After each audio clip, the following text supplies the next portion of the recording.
Bom, então eu estava falando sobre esses três conceitos a partir desses quatro eixos, né? O de tempo a gente já viu, né?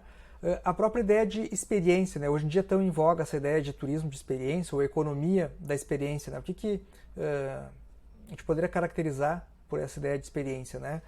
Eu acho que tem alguns aspectos assim, né? O primeiro é justamente uma ideia de atenção, né? De algo que a gente devota a nossa atenção, né? Isso é o que vai ser, vai de alguma maneira estimular o que é a experiência, né? Por um outro lado, essa atenção também vai envolver depois uma memória, né?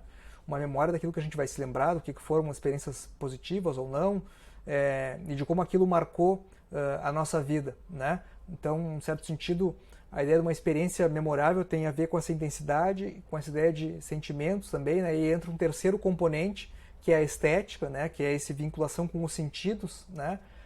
Para além de alguma coisa passiva, né? Então, uma atenção em que eu tenho esse foco nos sentidos bastante forte, né? Buscando produzir experiências memoráveis, que de alguma maneira vão dialogar com uma ideia de identidade, né? Uma identidade pessoal de cada um, que era um pouco aquilo que eu estava comentando, né?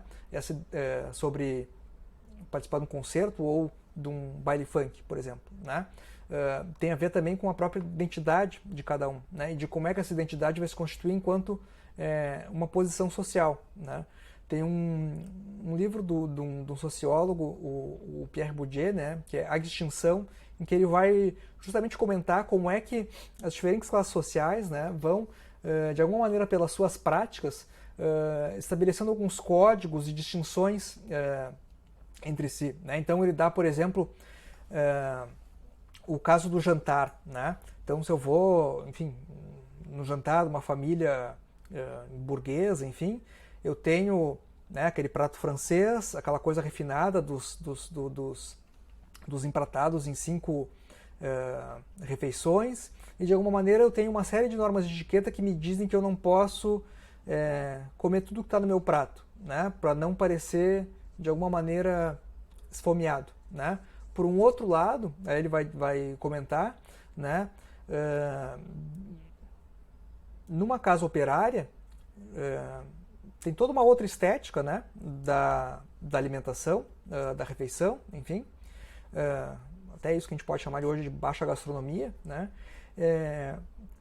e justamente o fato de eu deixar alguma coisa no meu prato quer dizer o contrário, quer dizer que eu não gostei da comida, que eu estou fazendo uma desfeita, portanto, né, e que de alguma maneira é um desperdício, né, daquilo. Então, o quanto essas pequenas coisas, né, do dia a dia, esses códigos de alguma maneira vão indicando as posições sociais e vão de alguma maneira construindo uma identidade, né, uma identidade de classe, uma identidade de gênero, enfim, né, e outros aspectos vão fazendo essa produção de si, né.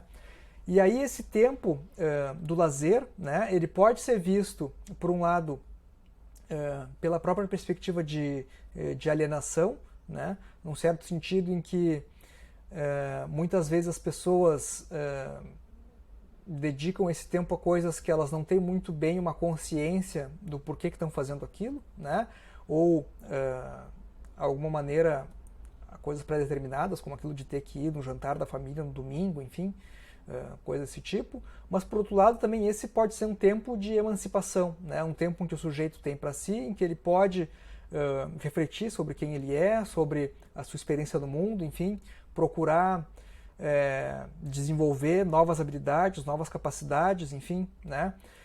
Então, sempre nesse binômio, né, de alienação e emancipação, eu vou ter o surgimento de alguns discursos de sociedades, enfim, de sujeitos e atores sociais que buscam essa promoção do lazer, né? Se a gente for ver, por exemplo, enfim, essas ONGs que trabalham, né? Estou pegando aqui o caso, né, dessa pelada na várzea, né? Dessas ONGs que trabalham em comunidades carentes, enfim, buscando a promoção de esportes e de lazer, né? O próprio jogo como talvez uma possibilidade de emancipação daquela condição, enfim, né?